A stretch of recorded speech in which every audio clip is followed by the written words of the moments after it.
एक मैंने दृष्टांत पढ़ा था, एक व्यक्ति के घर में कुछ नोट कम हो जाते थे। अभी वर्तमान की बात है, नोट समझते हो ना, कागज के नोट, 10 का 20 का ऐसे नोट गायब हो जाते थे।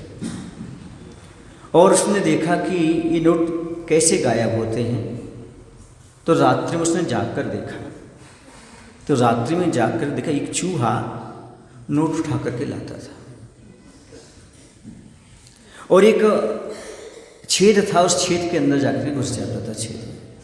उसने देखा कि सारे नोट इसके अंदर होंगे, गायब हुए। उसने उसको खोदा, खोदने के बाद सारे नोट उसके जो गायब थे वो वहाँ पर मौजूद थे। उसने उसको उठा लिए, निकाल लिए। अब दूसरे दिन देखा चूहा वहाँ मरा मिला। क्यों? क्योंकि उसे उससे ममत्व था, राग था। जब त्रियंच को इतना राग हो सकता है धन से, फिर मनुष्य की बात तो अलग ही है।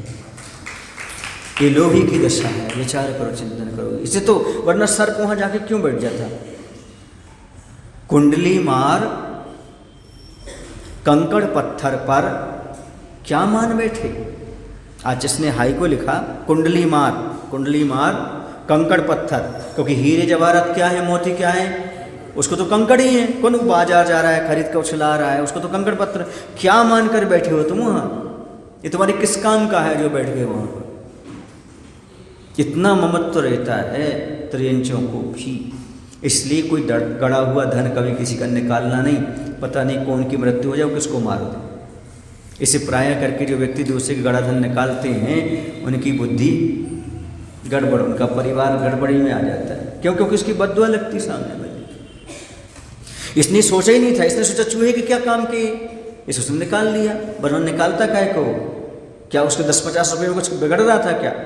लेकिन उसको ममत्व था धन दौलत से। मतलब पहले जो होगा वो बहुत ज़्यादा धन से मोह रखता होगा, मर करके क्या हो गया, वो चूहा हो गया। गाड़ के रखता होगा, मर गया। अब मर गया तो क्या करे? और वो आदत तो वही रही ना, पूर्व के संस्कार तो वही इसी प्रकार के रहे। कई बार देखने भी आता है बच्चों में बहुत बंदर जैसी चंचलता रही थी। ऐसा लगता है पूर्व जन्म में ये बंदर रहा। उसकी एक्टिविटीज से मालूम पड़ता, बार बार जीव निकालता है, लगता पता नहीं कौन भाव है, कौन सा जीव कैसा रहा। तो वर्तमान में उसके संस्कार क्या होते हैं? बने से रहते। जैसे चूहे के अंदर वो संस्कार बने हुए थे, वह वो नोट के कारण। उसके क्या काम का था बताओ? लेकिन नहीं, ममत्व भाव। इसी प्रकार से जितनी तुम धन दौलत इकट्ठी कर रहे हो, ये आपके किस काम की जरा सोचो तो। 5-5 मकान, 4-4 मकान नहीं, बच्चों के लिए कर रहे हैं। किसके लिए कर रहे हैं? बच्चे क्या करेंगे? पुत्र को पुत्र तो का धन संचय, पुत्र सुपुत्र तो का धन संचय। इसमें थोड़ा सा जोड़ लेना। पुत्र को पुत्र तो का धन संचय, यह विषयों में गमा देगा।